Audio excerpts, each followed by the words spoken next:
Hello guys, welcome to hit TV. నేను మీ నిహాల్. ప్రస్తుతం మనతో ఉన్నారు senior political analyst KS Prasad గారు. సార్ నమస్తే సార్. నమస్తే అండి.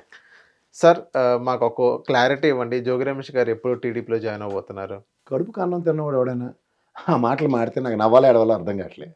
ఎందుకు సార్? మీకు అంటే నేను ప్రతిరోజు చెప్పినట్టు ఆ తపేలశాలను చూసి మీరు వార్తలు అల్లకండి సార్. ఆల్రెడీ వాళ్ళ పౌడర్ డబ్బు అత్యుత్సాహంత పులిహార కలుపుతూ ఉంటాడు ఆ, సార్. జోగి రమేష్ గారు కొంతమంది సమ్ కమిటెడ్ సోల్స్ ఉమ్, ఏకంగా వాళ్ళ ప్రాణాలు దిగించి ఆ భోగనీ ఛానల్ అయితే కొనకల్ల బ్రదర్స్తో మీట్ అయ్యారని. ఉమ్.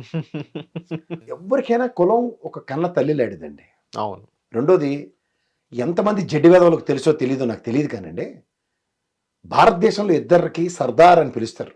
ఒకళ్ళు మహానుభావుడు సర్దార్ వల్లభాయ్ పటేల్ అయితే, మా తెలంగాణ నుంచి ఉన్నా సరే నేను ఆంధ్రప్రదేశ్ ముద్దుబిడ్డ సమైక్య రాష్ట్రంలో. ఉమ్, ఇవాళ ఆంధ్రప్రదేశ్లో ఉన్న గౌతు లచ్చన్ గారిది. ఉమ్, ఆయన ఒక స్వతంత్ర సమరయోధుడు.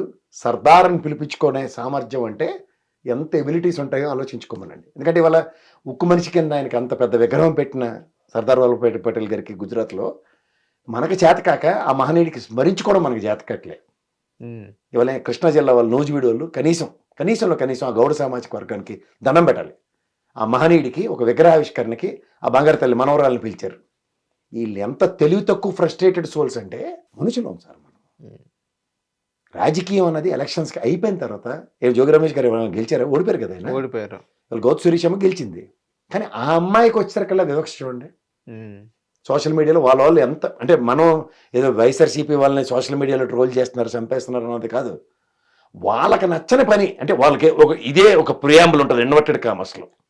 మాకు ఇది నచ్చుతుంది అన్నది ఒక దానికి అనుగుణంగా జహాపన అని అదే చేయకపోతే ఉమ్, ఎవరైనా వాళ్ళు ఎలాంటి హ్యూమిలియేషన్ చేస్తారో, ఎలాంటి ఇల్ ట్రీట్మెంట్ ఉంటుందో నేను గౌతు శిరీషమ్మ ఎగ్జాంపుల్.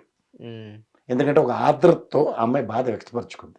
అవును. ఎందుకంటే ఆ మహనీయుడు మనవరాలండి. అవును. She had every right to come there. Yes, అవును సార్. బాధాకరమైన విషయం ఏంటంటే, ర్యాలీగా ఒక వ్యాన్లో అందరూ వచ్చారు. జోగి రమేష్ గారు ఉన్నారు, గౌతు శిరీషమ్మ ఉన్నారు, పార్సాద్ గారు ఉన్నారు, అందరూ ఉన్నారు. ఉమ్, మీకు ఇంకోటి గమనించండి, ఆ టోటల్ కార్యక్రమంలో ఎక్కడైనా ఒక నిరసన గలం కానీ, నిరసన కార్యక్రమం కానీ ఎవరైనా ఖండించడం కానీ చేశారా? అదేదు. ఎందుకంటే ఆ సామాజిక వర్గంలో ఆ మహనీయుడికి ఆ నివాళులు అర్పించడానికి. అంటే ఇప్పుడు మనం జోగి రమేష్ గారు కూడా మీరు ఇందాక అడిగిన ప్రశ్నకి కాంట్రడిక్షన్ ఎందుకంటే, ఉమ్, స్టేజ్ మీద ఆయన శతాబ్ది ఉత్సవాలు రవీంద్ర భారతి వేడుకగా మహానుభావుడు రాజశేఖర రెడ్డి గారు చేశారని చెప్పాడా, చెప్పారు. లేదా కొత్త మాట ఏమని చెప్పాడా? రాజశేఖర్ గారి పేరు వినిపించింది. అంటే అందులో ఎక్కడైనా తెలుగుదేశం పదం కానీ తెలుగు పదం కానీ ఏమైనా కనబడుతుందా మీకు? అంటే ఆయన జాయిన్ అవుతారా అన్న ప్రశ్నకి. లేదు. ఇప్పుడు జగన్మోహన్ రెడ్డి గారిని మనసా వాచా కర్మ కొంత కమిట్మెంట్తో పనిచేసే నాయకుల్లో ఆయన ఒకడు. సార్ ఇప్పుడు జోగి రమేష్ గారు అఫ్కోర్స్ మైలవరం నియోజకవర్గానికి ఇన్ఛార్జ్ ఇచ్చినా 4 రోజులు బట్టి కనబడకపోయేసరి కల్లా ఉమ్, కొంత శ్రేణులు ఆయనకి, ఎందుకంటే తల్లి పిల్లల్ని బాధల్లో పెట్టేద్దాం, వాళ్ళు జైల్లో పెట్టేద్దాం అన్న దాని మీద ఎంత కాదన్నా ఎవరికైనా కొంచెం ఒక అడుగు కుటుంబం కోసం ఆలోచించవలసిన విషయం ఉంటుంది కదా. అవును. సో కొన్ని సాధక బాధకాలన్నీ చర్చించుకుని ఇహపరాలని పరిగణలోకి తీసుకుని కార్యాచరణ రచించుకోకపోతే ఏమవుతుంది? ఉమ్, పెద్దనికి ఆవేశాలతో కొన్ని నిర్ణయాలు ఉండవు కదా. అవును. సరే, వీళ్ళు ఎంత ఫుడ్ డౌన్ చేసి చెప్పేస్తున్నారు కదా. గతంలో బొద్దా వెంకన్న గారు, జోగి రమేష్ గారు ముందు రోజు రాత్రి జరిగిన సమావేశాలు, తదనంతర పరిణామాల్లో తెలుగుదేశం అధినేత చంద్రబాబు నాయుడు గారి ఇంటి మీద అటాక్ అయినప్పుడు కలుతురి పడిపోయిన బొద్దా వెంకన్న మీద ఇంత బుల్డోస్ చేస్తూ ఎందుకు స్టేట్మెంట్స్ లేవు? ఇవాళ గౌతు శిరీషం మీదకి వచ్చేసరికల్లా ఉమ్, మీరు మాట్లాడుతున్నారు కదా. మా ఉత్తరాంధ్ర ముద్దు బిడ్డలు నాకు తెలిసి చాసో గారు, వంగపండు గారు, మహానుభావుడు శ్రీశ్రీ గారు, ఉమ్, ఈ సర్దార్ గౌతు లచ్చన్న గారు, ఇలాంటి మహనీయుల్ని మేము స్మరించుకోవడం తప్ప రాష్ట్రంలో మిగిలిన ప్రాంతాల వాళ్ళు వాళ్ళకి గౌరవిస్తే వీళ్ళకి నచ్చట్లేదా?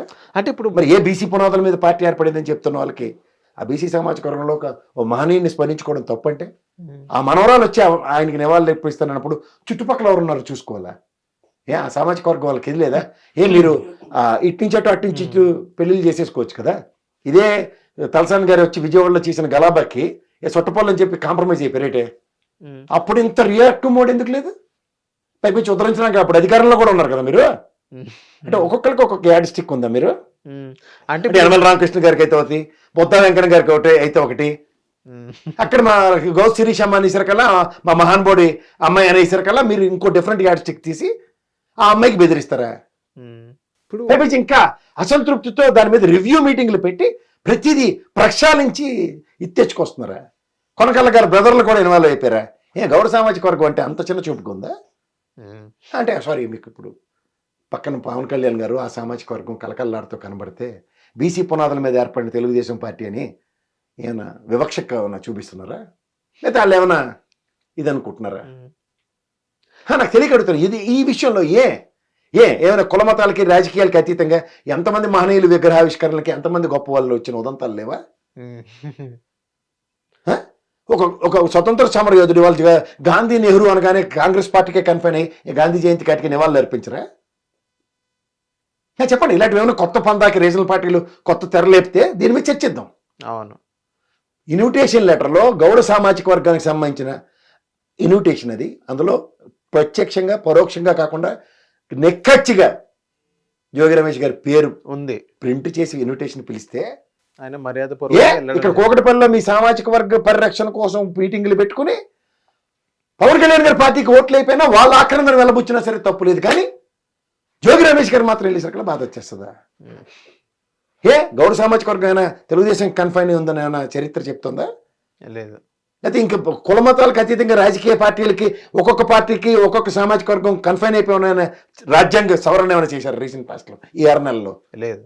ఏమండి సార్ ఆ ఛానల్స్ ఎందుకు సార్ వింటున్నారు? కదండి, వీళ్ళు పవన్ కళ్యాణ్ గారితో డిఫర్ అయిపోయి పార్టీ 2019లో ఇండిపెండెంట్ గా పోటీ చేసి మళ్ళీ కలిసిపోవచ్చు. ఇదే నరేంద్ర మోడీ గారిని విభేదించి తిట్టేసి చెప్పులు ఇసిరేసి అమిత్ షా మీద మళ్ళీ కలిసిపోయి వీళ్ళు పోటీ చేసి వచ్చు, బ్రహ్మాండంగా ఉండొచ్చు.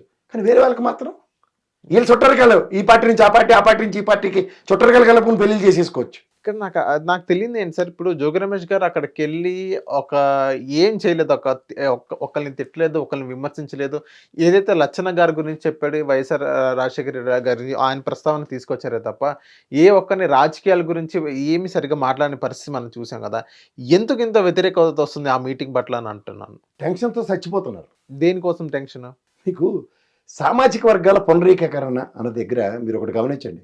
సెంట్రిక్ గా ఒక కాపు సామాజిక వర్గం కన్సాలిడేట్ అవుతుంది దగ్గర, బీసీ సామాజిక వర్గం కన్సాలిడేట్ అవుతుంటే దీనికి ఇప్పుడు మన దేశం జనాభా లెక్కలు తీస్తే 67% దగ్గర ఉన్నారు బీసీ సామాజిక వర్గం. కన్సాలిడేట్ అయ్యారు అనుకోండి, ఏమవుతుంది? మారిపోయింది మొత్తం, ఒక చిత్రాలే మారిపోతాయి. అవును. అంచేత ఇలాంటి హ్యూమిలియేషన్స్ తో ప్రతిదీ నిలువరిద్దాం అన్నప్పుడు మీరు ఆచరించి ఇంకొకరికి చెప్పండి, ఎవరు కాదంటారు. ఇప్పుడు ఎస్వీ రంగారావు గారి విగ్రహ ఆవిష్కరణ జరిగింది, ఆ మహనీయుడికి ఎంతమంది నివాళులు అర్పించారు అక్కడ? ఇదే జోగి రమేష్ గారి పైన ఇప్పుడు ఛానల్స్లో మనం వింటున్నాం సార్. జోగి రమేష్ గారు అగ్రికల్చర్ భూములు కానీ ఆయన జగన్మోహన్ రెడ్డి గారు అధికారంలో ఉన్నప్పుడు చాలా భూములు కబ్జా చేశారని, ఆ కేసుల భయంతో మళ్ళీ టీడీపీలో రావాలి, కూటమిలో రావాలని జోగి రమేష్ గారు కోరుకున్నారు, ఆ ప్రయత్నిస్తారు. అందులో భాగంగానే ఒక అడుగు ముందుకేశారు అన్నట్టుగానే ఒక ప్రచారం నడుస్తుంది. మీరు చెప్పిన నిజమైతే కేసుల నుంచి పరిరక్షణ కోరుకోవాలనుకుంటే ఎప్పుడు కడుపు కన్నంతున్నాడు వైఎస్ఆర్సీపీలో ఉన్నాడు, తెలుగుదేశంలో నుండి జనసేనలో జాయిన్ అవ్వడు, అది బీజేపీలో జాయిన్ అవుతుంది. అది వాషింగ్ పౌడర్ నిర్మాత ఒకటే. ఓకే, వాళ్ళు తప్ప ఇంకెవరు భూములు ఎత్తేసిన వాళ్ళని కేసులో ఉన్న వాళ్ళని వాళ్ళు తప్ప ఇంకెవరు కడుపులో పెట్టుకోలేరు. హిట్ టీవీ యాప్ ని డౌన్లోడ్ చేసుకోండి. ఇందులో short news, live news, entertainment movies అన్ని అవైలబుల్ గా ఉన్నాయి. Please download hit TV app. Hit TV app hit TV యాప్ని ఫ్రీగా డౌన్లోడ్ చేసుకోండి.